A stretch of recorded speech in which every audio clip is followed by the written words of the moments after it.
So একটা buzzword হচ্ছে এখন সিলেটে বেশ কয়েক মাস ধরে আমি বলবো সেটা হচ্ছে সিটিএইচ সিটিএইচ। সো আমাদেরকে যদি ছোট্ট করে বলতেন যে আসলে সিটিএইচটা কি? প্রথমেই বলেছি সিটিএইচ এর যে ডিগ্রিগুলা হুম। এটা কিন্তু ওয়ার্ল্ড অ্যাকসেপ্টেড। সিটিএইচ ডিগ্রি নেওয়ার পরে একজন শিক্ষার্থী আসলে আপনার কোন সেক্টরে কাজ করতে পারে? 3 star, 4 star, 5 star hotel, resort, এয়ারলাইন্সে তারা জবের সুযোগ পাবে। কোর্স কমপ্লিট করে দেন ফাইনাল ইয়ারের জন্য সে ইউকে, অস্ট্রেলিয়া, সুইজারল্যান্ড, ইউরোপ আরও অন্যান্য দেশে সে নেক্সট প্রোগ্রেসের জন্য যেতে পারে। হ্যাঁ।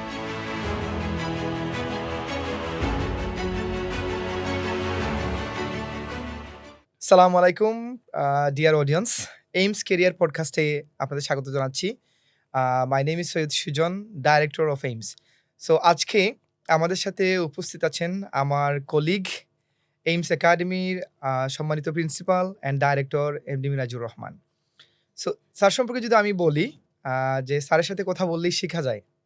সো আমার বিশ্বাস যে আজকে আমরা লট অফ ইনফরমেশন জানবো, শিখবো ইনশাআল্লাহ। সো আ স্যার আসলে শিক্ষা জীবনের একদম শুরু থেকেই আজ অবধি পর্যন্ত হসপিটালিটি অ্যান্ড ট্যুরিজম ইন্ডাস্ট্রি নিয়ে কাজ করে যাচ্ছেন। ওনার বেশ কিছু রিসার্চ পাবলিকেশনও আছে ওই ফিল্ডে। পাশাপাশি উনি এইমস একাডেমির দায়িত্বরত অবস্থায় শিক্ষার্থীদের এই ফিল্ডে ক্যারিয়ার অপরচুনিটির জন্য নিরলস পরিশ্রম করে যাচ্ছেন। সো স্যারের কাছে যাবো। ১ম এ স্যার কেমন আছেন স্যার? আলহামদুলিল্লাহ, আপনি কেমন আছেন? আলহামদুলিল্লাহ ভালো আছি।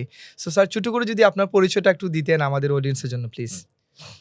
আমাকে এইমস পডকাস্টে আমন্ত্রণ জানানোর জন্য ধন্যবাদ জানাচ্ছি। আমি এমডি মিরাজুর রহমান। আমি লেখাপড়া শেষ করার পরেই ১ম এ যে জবটা করি সেটা হচ্ছে ট্যুরিজম এবং হসপিটালিটি ম্যানেজমেন্টের উপর বিদেশি ডিগ্রি প্রদান করা হতো। আমি সেখানে ১ম এ লেকচারার হিসেবে জয়েন করি। পরবর্তীতে কোঅর্ডিনেটর এবং এই টিচিং পেশায় থাকতে অ্যা আমার কাছে একটা বিষয় নতুন মনে হলো যে না, ট্যুরিজম এবং হসপিটালিটি সেক্টর নিয়ে অনেক কিছু অজানা রয়েছে আমাদের। রাইট।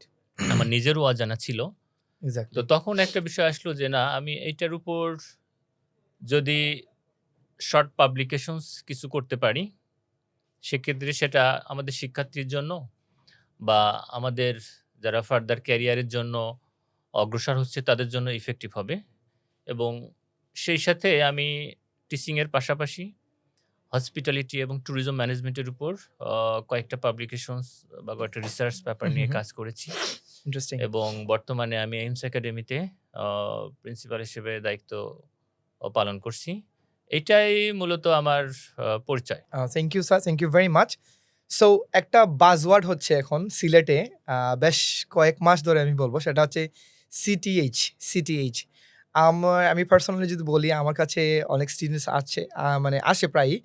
এসে জিজ্ঞেস করে যে সিটিএইচ কি? বা সেটা হচ্ছে যে অনেক কোয়ারিজ থেকে যায়। সো আজকে মূলত স্যার আমরা সিটিএইচই নিয়ে খুব ডিটেইলসে জানবো আপনার কাছ থেকে যেহেতু আপনি খুব ক্লোজলি জিনিসটা নিয়ে কাজ করছেন, রাইট? সো আমাদেরকে যদি আ ছোট্ট করে বলতেন যে আসলে সিটিএইচটা কি? যে নতুন একটা অ্যাওয়ার্ডিং বডি আপনাদের সাথে যুক্ত হয়েছে। হ্যাঁ। ওকে, সিটিএইচ। সিটিএইচ এর ফুল ফর্ম হচ্ছে confederation of tourism and hospitality. এটা একটা ব্রিটিশ অ্যাওয়ার্ডিং বডি এবং একটা রিনাউন্ড অ্যাওয়ার্ডিং বডি। আচ্ছা, আচ্ছা।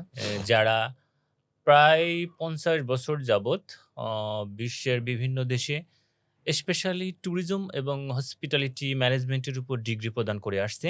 হু, হু। যে ডিগ্রিগুলা আ ওয়েল অ্যাকসেপ্টেড এবং ওয়েল রিকগনাইজড বিশ্বের বিভিন্ন দেশে, ইউরোপ বলেন, আমেরিকা বলেন, অস্ট্রেলিয়া বলেন, বিভিন্ন দেশগুলাতে তাদের এই ডিগ্রিগুলা এমপ্লয়াররা খুবই বেশি মূল্যায়ন করে থাকে। রাইট। এবং জবের ক্ষেত্রে শিক্ষার্থীগুলোরা দেখা যায় যে হু, হু। সিটিএস এর অধীনে যে ডিগ্রিগুলো অর্জন করবে, তারা এক্সট্রা প্রায়োরিটি পাবে এবং খুব ভালো একটা ক্যারিয়ারের জন্য তারা নিজেকে তৈরি করতে পারবে। এই সিটিএস এর অধীনে আ বিশ্বে প্রায় অ ৮০ টা দেশে তাদের সেন্টার রয়েছে। Wow great. তো বাংলাদেশের মধ্যে এইমস একাডেমি সিটিএইচ এ অ্যাপ্রুভাল নিয়ে আসছে সম্প্রতি। তো এখানে আমরা স্পেশালি হসপিটালিটি ম্যানেজমেন্ট এবং ট্যুরিজম ম্যানেজমেন্টের উপর ব্রিটিশ ডিগ্রিগুলো এইমস একাডেমিতে বসে অর্জন করতে পারবে। Great, great. সো আমি যদি আ খুব ব্রিফলি সামারাইজ করি, তার মানে হচ্ছে এটা একটা বিদেশি awarding body.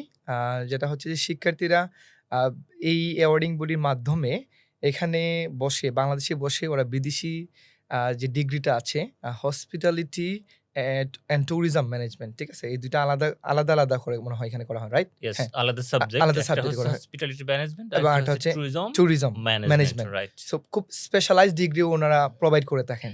So it's a great opportunity I would say for this students.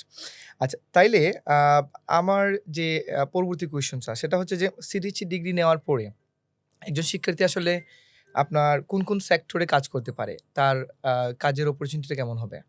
Hospitality এবং ট্যুরিজম কথাটা শুনলেই আ হয়তো বুঝতে পারছেন, জি, কিছুটা জি। গেস হ্যাঁ, হ্যাঁ। করতে পারছেন যে আসলে এই শিক্ষার্থীগুলো কোথায় জব করবে। রাইট। আপনি হয়তো লক্ষ্য করবেন যে বাংলাদেশেও ট্যুরিজম এবং হসপিটালিটি সেক্টরটা লাস্ট ৩০ থেকে ২০ বছরের মধ্যে খুব বেশি গ্রো করছে। আমি যদি ৩০-৪০ বছর আগে যদি বলি যে বাংলাদেশে কোনো 4 স্টার, 5 স্টার হোটেল রিসোর্ট ছিল কিনা?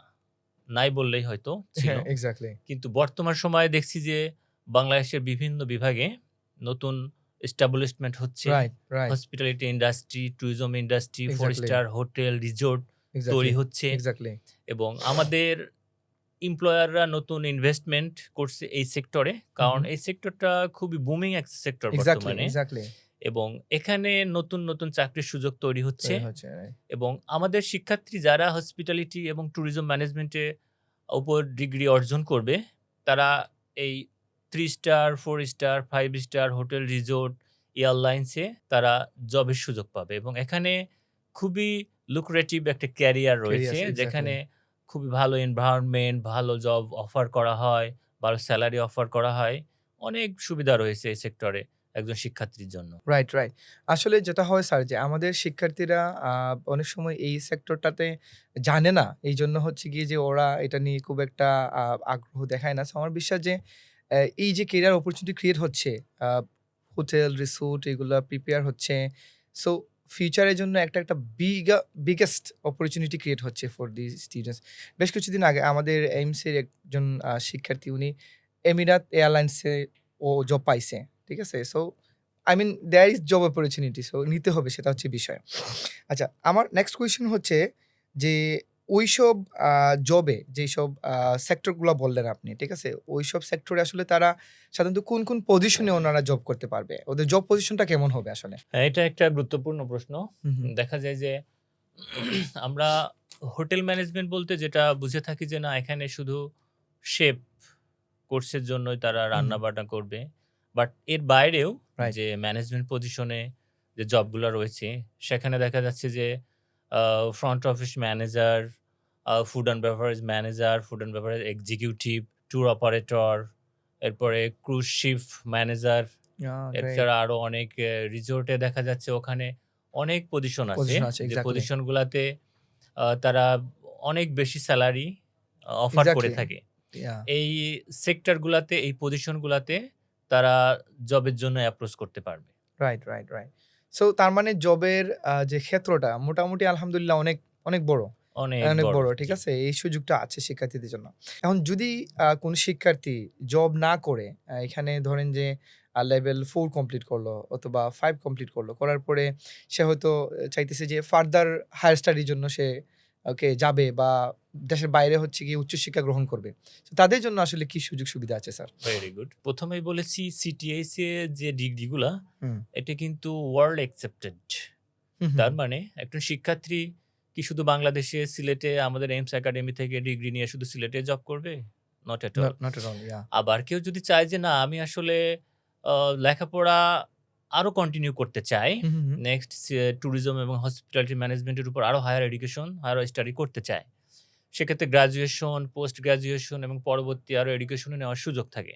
এক্সাক্টলি। তো তখন আমাদের শিক্ষার্থীগুলো আমাদের এখানে সিটিএস এর অধীনে হসপিটালিটি ম্যানেজমেন্ট, ট্যুরিজম ম্যানেজমেন্টের লেভেল 4, লেভেল 5 কোর্স কমপ্লিট করে দেন ফাইনাল ইয়ারের জন্য সে ইউকে, অস্ট্রেলিয়া, সুইজারল্যান্ড, ইউরোপ আরো অন্যান্য দেশে সে নেক্সট প্রোগ্রেসের জন্য যেতে পারে নাইস। এবং ওখানে গিয়ে ক্রেডিট ট্রান্সফার করে যে ফার্দার স্টাডি কমপ্লিট করতে পারে এবং স্টাডি কমপ্লিট করার পরে হ্যাঁ, সে হ্যাঁ। ওখানে ক্যারিয়ারের জন্য অ্যাপ্রোচ করতে পারে। Interesting. That means exactly. there have lots of opportunity right, not only for employment right, but also exactly. for further higher education, studies as well. higher yeah. studies, right? Great, great. So তাইলে যে বিষয়টা হচ্ছে যে এখানে আরেকটা interesting fact আমার কাছে মনে হইলো সেটা হচ্ছে যে সে যদি এখানে লেভেল 4-5 করে ফাইনাল ইয়ার গিয়ে দেশের বাইরে পড়তে পারে, তাইলে তো তার এখানে যেমন তার একটা biggest amount of money say save করতে পারতেছে। কারণ Right. ফ্যামিলির সাথে থেকে সে ফার্স্ট ইয়ার, সেকেন্ড ইয়ার এখানে পড়তেছে। Right. তারপর হচ্ছে গিয়ে ১ বছরের জন্য সেই টপ আপ যদি করে ফেলে, ডিগ্রিটা সেটা ইন্টারন্যাশনাল একটা ইউনিভার্সিটি থেকে আরো কমপ্লিট করার পরে তার এমপ্লয়াবিলিটিটা আরো বেড়ে গেল। সো এটা একটা গ্রেট অপরচুনিটি আমি হ্যাঁ, বলব। এটাকে আমি যদি আরেকটু ফিগারাইজ করি সেটা এক্সাক্টলি। হচ্ছে যে এক্ষেত্রে একজন শিক্ষার্থী যদি আমাদের এখানে শুরু করে রাইট, লেভেল 4 এবং 5 রাইট। করে এবং হ্যাঁ, ফার্দার স্টাডিটা বিদেশে করে, জি, জি। তখন দেখা যায় যে তার শিক্ষা বাজেটের প্রায় 2/3 কমে যাবে। ওয়াও! যদি তার গ্রেট। শিক্ষা বাজেটটা প্রয়োজন হয় যে বাইরে ইউনিভার্সিটিগুলোতে প্রায় ৬০ থেকে ৬৫ লক্ষ টাকা, এক্সাক্টলি। তখন এই বাজেটটা কিন্তু সে ২০ লক্ষ ২১ লক্ষ টাকার মধ্যে শুধু ফাইনাল ইয়ারটা কমপ্লিট করে দেন তার গ্র্যাজুয়েশন শেষ করতে পারে। ইন্টারেস্টিং, দেন ইন্টারেস্টিং। পরবর্তীতে সে তার যেমন পিএইচডব্লিউ সুযোগটা নিতে পারে, মাস্টার্সেও যেতে পারে। এক্সাক্টলি, তার এক্সাক্টলি। মানে একটা কম বাজেটে আমাদের মিডল ক্লাস ফ্যামিলির একটা ছেলে, একটা স্টুডেন্ট যদি চায় যে লেখাপড়া করতে, সেক্ষেত্রে আমি বলব যে তাদের জন্য খুব বড় একটা opportunity. Exactly, exactly, exactly. So thank you very much sir.